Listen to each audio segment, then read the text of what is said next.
These deck boards look uneven. Something's wrong underneath. Let's find out what. Figures. I can clearly see what the problem is. We have two different types of materials that were used to build this deck. One is called pressure-treated hemlock, and the other is a pressure-treated, I hope this is a pressure-treated glulam. You can see that there's no protection that was added to the top of this beam, or it's starting to deteriorate because of that. What's happened here, this beam stayed the same size, but the joists that are running into the beam, like right here, have shrunk.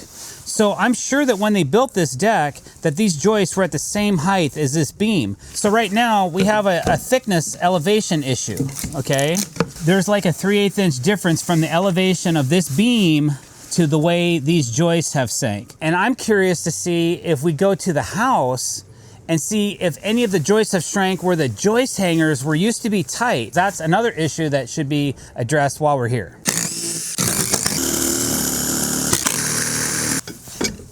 Holy smoke, I found the culprit. Now, anytime a joist is that low, you're gonna have issues.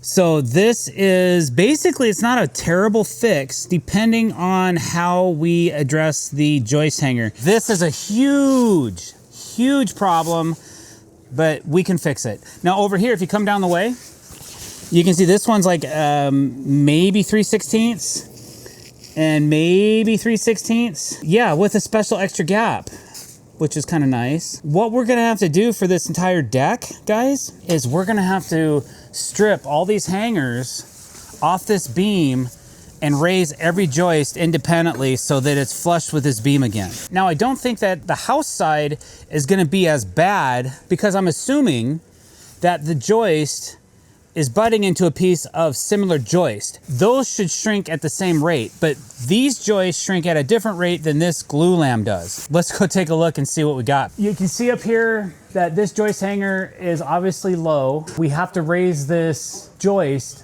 up, and there's really two ways to do it, but to do it the right way, we're gonna strip the joist hanger, raise up the joist, and reinstall the joist hanger at the proper height. The other way would be just to pull out the 4 nails and then to shim the bottom of the joist hanger, but Strong Tie doesn't want you to do that. Strong Tie wants you to have the joist hanger sitting up against the bottom of the material.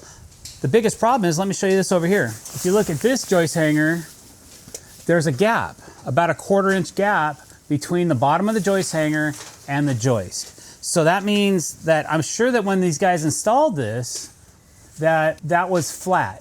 But unfortunately, because there's no way to predict how much your lumber's gonna shrink, we don't know. So these guys did a really good job installing this frame. It looks great. They have the proper amount of fasteners. They have the tension ties, the lateral tension ties installed, and they installed the difficult ones. They didn't take the easy road. But there's nothing you can do. You can't control shrinkage unless you go to an engineered wood product. Hence, those beams were an engineered product. They didn't shrink, but the pressure-treated hemlock did because it's just a wood product that was milled. We still have that issue occasionally around the house as well. But for today, we're gonna go back over here. We're gonna try to pull all these nails out of this joist hanger and see if we can jack up the joist and get it nice and flat so that when we install that board back down, that the boards are even instead of a 1/2 inch difference in height.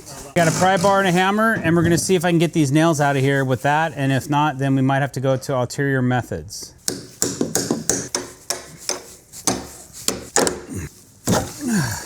I don't know if there's any other fasteners that are holding this in besides those 4 fasteners I just pulled.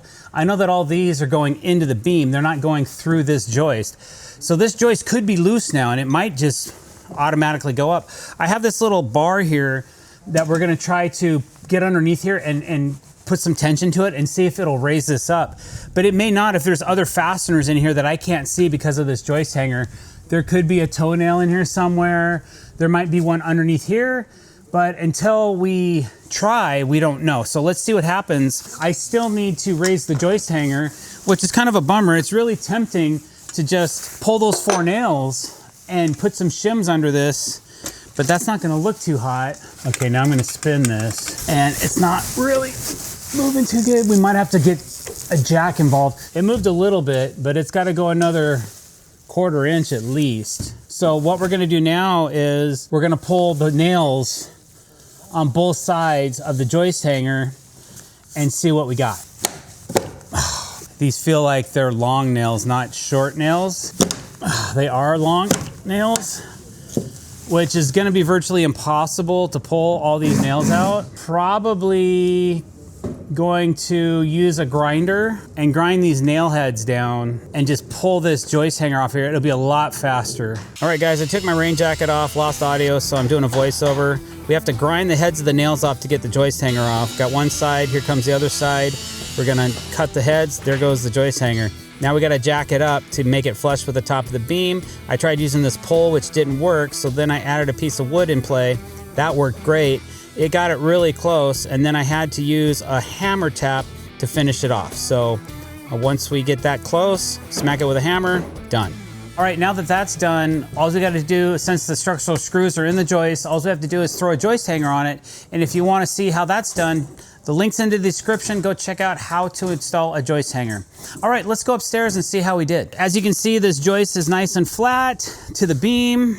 I'm sure that this decking is gonna sit a lot flatter now. So let's just, for giggles, put it back in and see what it looks like. Okay. Oh yeah, that's a lot flatter. That looks really good. So that was the problem.